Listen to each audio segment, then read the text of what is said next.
इस कहानी में कोई जिंदा नहीं है, सिर्फ जिंदा दिखते हैं। सत्यप्रकाश बाबू भी जिंदा दिखते ही थे। उनकी चिंताएं भी किसी जिंदा व्यक्ति के समान सुनाई देती थी। घर का राशन कैसे भरेगा, पड़ोसी के आंगन में लगा आंवला कब झरेगा, गांव की जमीन हड़प के बैठा ताऊ का लड़का कब मरेगा, और ये 19 बरस का हो चुका श्याम दिन रेलवे का फार्म कब भरेगा। रेलवे का फार्म इस साल दूसरी बार निकल रहा था। मानो चीख चीख कर कह रहा हो कि सत्यप्रकाश बाबू श्याम दीन को कब तक घर पे बिठा के रखेंगे। वक्त आ गया है कि उसे काम पर भेजें। खाली बैठा कब वो लाला लाजपत राय या गांधी की बातों में आ जाए क्या पता। अपने बच्चों को उन दिनों क्रांतिकारियों की बातों में आने से बचाना सबसे ज़्यादा ज़रूरी था। आज़ादी का नशा किसी तंबाकू या मदिरा के नशे के समान था। एक बार लग जाए तो पुलिस की लाठियों से भी नहीं निकलता था। नशा आत्मसम्मान का, नशा देश प्रेम का। ऐसा नहीं है कि आज़ादी सत्यप्रकाश बाबू जैसों को पसंद नहीं थी। वो भी चाहते थे कि देश आज़ाद हो। उनकी धर्मपत्नी भी ऐसा ही चाहती थी। पर उस आज़ादी के लिए सरकारी नौकरी को लात मारना, ये कोई समझदारी नहीं थी। भाई, देश हमारा है तो इसकी तरक्की में हाथ भी तो हम ही बटाएंगे। इसके लिए क्या अंग्रेज़ों पर निर्भर रहेंगे? और फिर सरकारी वेतन और पेंशन वो भी क्या अंग्रेज़ रखेंगे? और कल को देश आज़ाद हुआ और अंग्रेज़ एक साथ चले गए तो इन रेलगाड़ियों को, इन पुलिस थानों को, इन अदालतों को कौन चलाएगा? फिर तो देश का बंटाधार ही हो जाएगा। आज़ादी जब आएगी तब आएगी, पर आते ही अगर हम देश ना संभाल सके तो भाई, बाकियों को क्रांति करनी है तो वो आज की कर रहे हैं। पर सत्यप्रकाश जी व्यावहारिक व्यक्ति हैं, आगे की सोचते हैं, व्यावहारिकता से सोचते हैं। हाँ, लोग उसे स्वार्थ का नाम दे देते हैं, लेकिन है तो वो व्यावहारिकता ही। भावुक होना ये वो क्रांतिकारी जाने जिन्होंने मैट्रिक पास नहीं की। हमारा श्याम दीन मैट्रिक पास था। और क्रांतिकारी बनना कितना खतरनाक था पता है? अभी पिछले साल ही वो पंजाब के कौन से बाग में जाने कितने लोगों को जनरल डायर नाम के अफसर ने गोलियों से भून दिया था। क्या नाम था उसका? कुछ पिंजरे वाला बाग, ऐसा ही कुछ सुना था सत्यप्रकाश बाबू ने। और रेलवे में भर्ती के लिए मैट्रिक का सर्टिफिकेट चाहिए था और अंग्रेज़ी का ज्ञान चाहिए था। और श्याम दीन को अच्छी खासी अंग्रेज़ी भी आती थी। पिछले ही हफ्ते उन्होंने श्याम दीन को फर्राटेदार इंग्लिश में एक अंग्रेज़ को ये कहते हुए सुना था, yes yes the Qutub Minar is that way. Please और थैंक यू भी वो रोज़मर्रा की बातों में बोल देता था। सत्यप्रकाश बाबू का सीना गर्व से चौड़ा हो जाता था। आखिर कितनी मेहनत से उन्होंने उसे स्कूल भेजा था।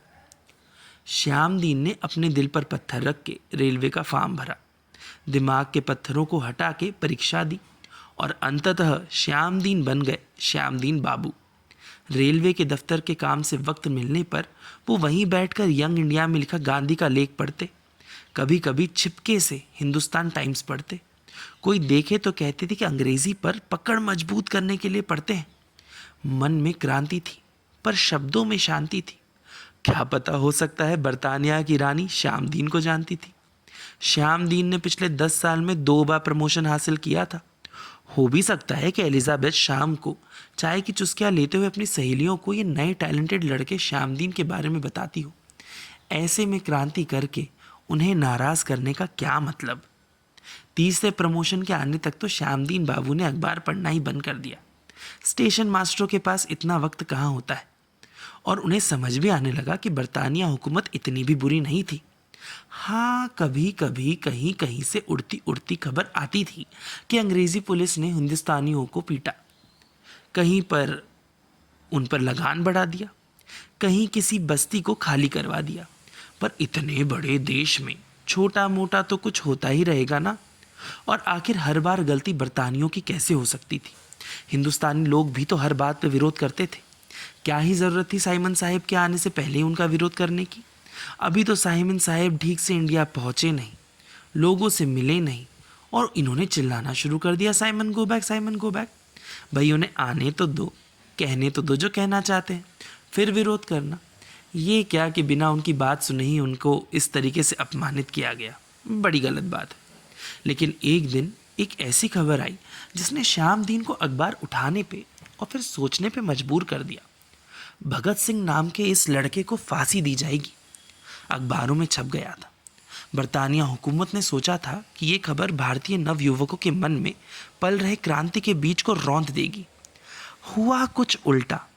श्यामदीन के मन में दबा बीज घास बन के उग आया। लहराने लगी घास जिस पे आज़ादी के केसरी फूल खिलने थे। अपने मन में गुस्से को दबाए अपने डर के साथ उसे तौलते हुए श्यामदीन अपनी ड्यूटियों में लगे हुए थे। भाई गुस्सा कुछ ही दिन रहेगा, ज़रूरतें हमेशा रहेंगी। और एक बार आपको मुलायम गद्दे पे सोने की आदत पड़ जाए तो जिस खाट पे पूरा बचपन बिताया है ना, वो खाट चुभने लगती है। सोच में डूबे श्यामदीन ने देखा ट्रेन में 150 बच्चों का एक जत्था मौजूद था। सब के सब 19-20 साल के नवयुवक। सामान के नाम पर किसी के पास एक छोटे से झोले के अलावा कुछ भी नहीं। जत्था का जत्था लाहौर जा रहा था।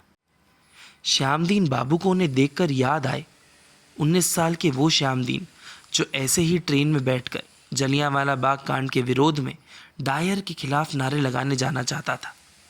गाड़ी निकलने में अभी 30 मिनट शेष थे। श्यामदीन चाय की चुस्की लेते हुए अपने दफ्तर में सोच रहे थे कि अगर सालों पहले उन्होंने रेलवे का फॉर्म भरने के बजाय रेलवे की टिकट ली होती तो आज वो इन युवकों को साधिकार गर्व से देख पाते, उनकी आंखों में आंखें डाल के उन्हें बधाई दे पाते, शायद उनके साथ जा पाते। पर क्या वो अभी नहीं जा सकते? क्या ये नौकरी इतनी प्यारी है उन्हें? इतने में उन्हें खिड़की से स्टेशन में दाखिल होता हुआ हवलदार काशीलाल दिखा। काशीलाल अक्सर पास के थाने से पैगाम लेकर आया करता था। श्यामदीन समझ गए कि ज़रूर ट्रेन रोकने, खाली करवाने या रद्द करने का पैगाम आया है। ज़रूर बरतानिया सरकार लाहौर में लग रही भीड़ को रोकने की कोशिश कर रही थी। भीड़ के बढ़ जाने से भगत सिंह की फांसी में अड़चन आएगी। भगत सिंह को फांसी देने से भीड़ भड़क जाएगी। फांसी ना देने से भीड़ को जीत का स्वाद लग जाएगा।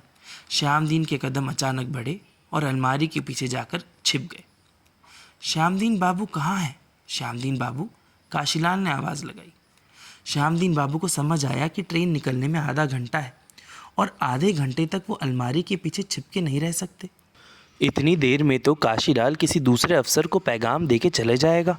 श्यामदीन बाहर आए। काशीलाल, कैसे आना हुआ? ये पैगाम आया है। अच्छा, लाओ मैं पढ़ लेता हूँ। अरे वो थाने से मैं खुद पढ़ूँगा। पैगाम लिख के आया है ना, तो फिर मैं पढ़ूँगा, वरना बरतानिया सरकार की स्याही वेस्ट हो जाएगी। दोनों हंसे। बस मेरा चश्मा मिल जाए। वो नहीं, चश्मा मिल जाए, मैं पढ़ता हूँ। आप चाय लीजिए, मुझे जल्दी है। दरअसल ये आपका जानना भी ज़रूरी है, कहीं गाड़ी ना निकल जाए। श्यामदीन चश्मा ढूंढते ही रहे। उन्होंने काशीलाल को कुछ देर कुछ बोलने ही नहीं दिया। जब श्यामदीन ने चश्मा मिलने पर उसे अपने हाथ से फिसल के टूटने दिया, तब काशीलाल को समझ आया कि श्यामदीन बरतानिया सरकार की स्याही नहीं, उसके चेहरे पर लगने वाली कालीख को व्यर्थ होने से बचाना चाह रहे हैं। उन्होंने कहा, थाने से आदेश आया है कि ये ट्रेन लाहौर न जाने पाए। इसमें क्रांतिकारियों के होने की संभावना है। अच्छा, मैं कैसे मान लूँ कि इसमें यही लिखा है जब तक मैं पढ़ता नहीं? भाई, आपको कहाँ अंग्रेज़ी आती है? आप पढ़ सकते हैं इसमें क्या लिखा है। मैं आपकी तरह मैट्रिक पास नहीं हूँ, अंग्रेज़ी नहीं जानता, नियत जानता हूँ। अंग्रेज़ी पढ़ना नहीं आती, पर अफसरों को बोलते सुने आज 20 साल हो गए हैं, सुन के समझ लेता हूँ। श्यामदीन ने कहा, हम सरकारी मुलाजिम अपने आला अफसरों की कितनी बातों को सुनते हैं, बस सुन नहीं पाते तो अपने मन की, अपनी आत्मा की। काशीलाल बोल पड़े, आज सुन लेते हैं जी। 3 साल पहले जब लाला लाजपत राय को सर पर लाठी लगने की वजह से दुनिया छोड़नी पड़ी थी, तब लगा था कि मन की सुन लूं और ऐसी ही एक लाठी लेके अंग्रेज़ी दफ्तरों में दौड़ पड़ूं। पर तब मेरा बेटा मैट्रिक की एग्ज़ाम दे रहा था। मैं तब नौकरी से निकाले जाने को समझदारी नहीं मानता था। समझदारी एक किस्म की बेवकूफ़ी ही है और बेवकूफ़ी एक किस्म की समझदारी ही है। श्यामदीन बोल पड़े। काशीलाल ने जवाब दिया, चलिए एक बेवकूफ़ी आज करते हैं, मैं ये पैगाम लेके 10 मिनट बाद आता हूँ।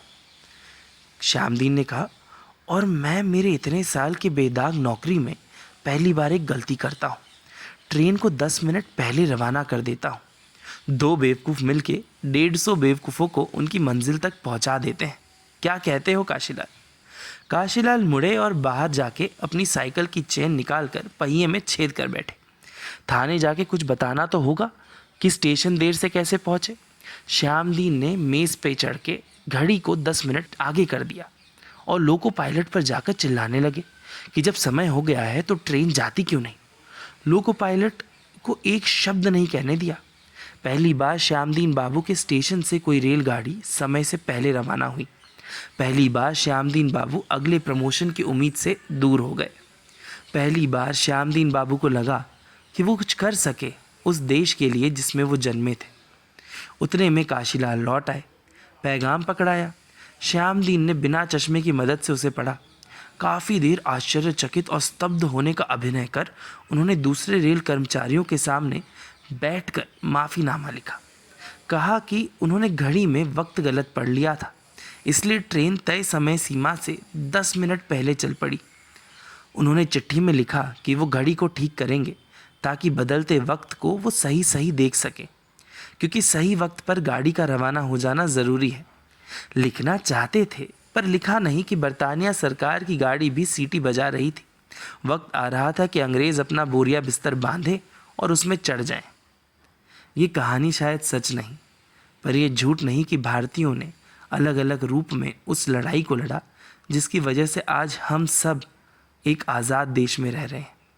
आज़ादी 2 क्रांतियों से आई, एक जो बाहर सड़कों पर नारों से लड़ी जा रही थी और एक जो मन में विचारों से लड़ी जा रही थी।